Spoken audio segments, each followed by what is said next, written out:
Para maging crunchy ang pagluto ng cabbage ay stir fry lang ninyo ng 3 to 5 minutes. Huwag siyang i-overcook.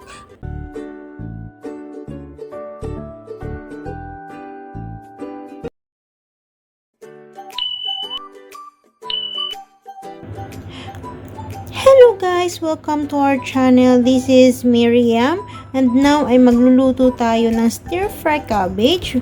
We have cabbage here and with dry shrimp. Isuk natin siya sa water and we have 3 cloves of garlic. So first, ito ay binabad ko na siya sa tubig para lumambot.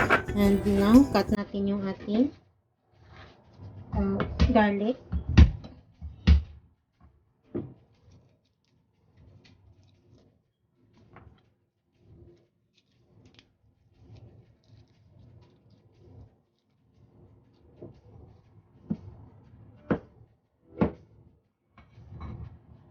So, mince natin siya.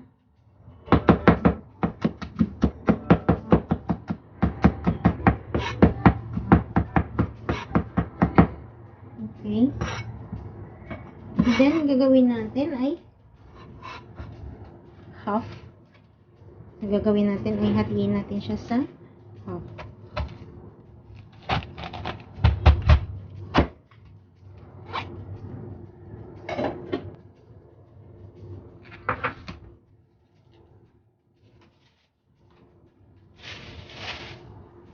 So, bali half lang yung ating gagamitin. Tatanggalin natin yung ugat sa gitna. Then, slice lang natin siya. Ito half. Shred lang siya, guys. So, ayun. Ganyan lang siya. So, start natin.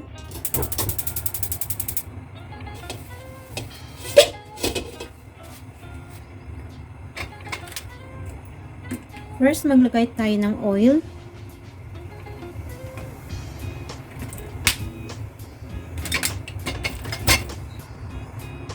Pag mainit na yung oil, ilagay natin yung garlic. Saute natin yung garlic hanggang sa maging brown siya.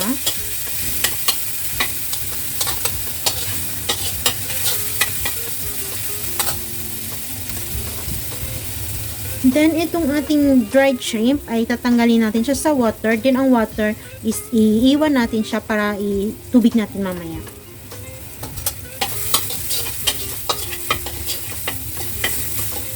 So, okay na. Nabango na yung ating garlic. Nalagay natin yung ating shrimp.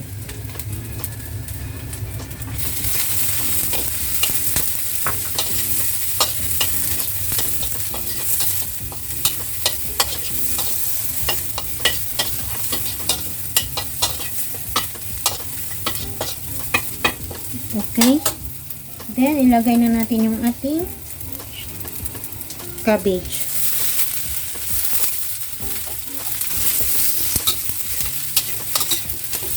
So, dahil sobrang dry siya, ilagay na natin yung ating water ng ating dried shrimp. Ilagay natin dito.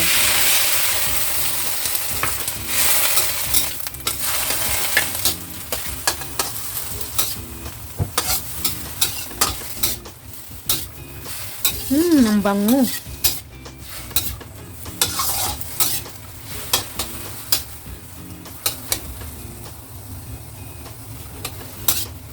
Bango. Tsaka pag nag-half cook na yung ating cabbage, gusto niyo ng medyo malasa siya, pwede nyo lagyan ng konting soy sauce. Mga 1 teaspoon na soy sauce.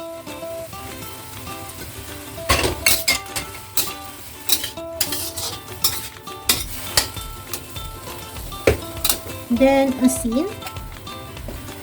Yung tamang tansya lang ng asin. Sugar. 1 teaspoon lang din na sugar.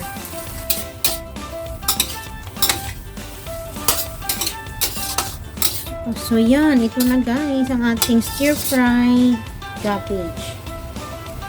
Sobrang sarap nito guys. Medyo, ano siya, crunchy. And then, sobrang healthy yung ating cabbage.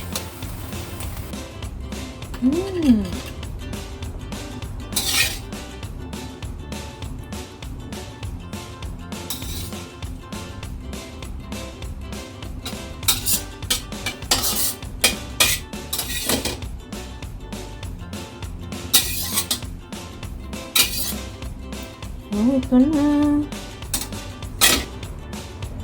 Ayan na siya. Ayan na siya, guys. Yun, di ba? Sobrang simple lang.